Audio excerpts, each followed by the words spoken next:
Contemplative practice, contemplative prayer really helps us to begin to quiet our minds and hearts in such a way that we can hear this voice calling us the beloved. So, like Jesus, like we learn from Jesus, if he's the archetype of humanity, the voice that he heard calling him the beloved is the same voice calling us the beloved. We are invited into that same journey, that same story of learning that we also are beloved.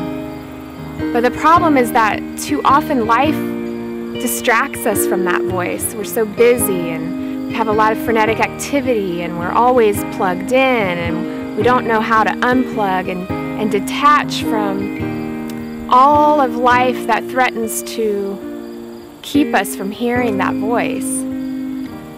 All the other voices, we're so consumed, right, with all the other voices that try to tell us who we are.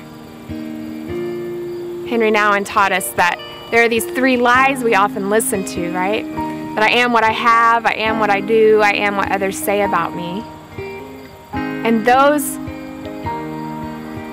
voices are the ones that predominantly affect our normal active life. And so to quiet down and to be still and to cultivate silence and solitude gives us a chance to transcend all those other voices that try to define us and listen to that voice that we come from that calls us beloved.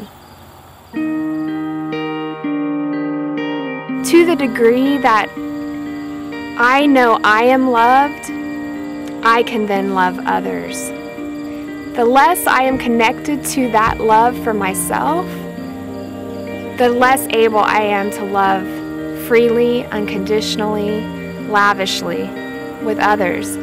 And so Jesus said that the greatest commandment is to love God and to love our neighbor as ourself.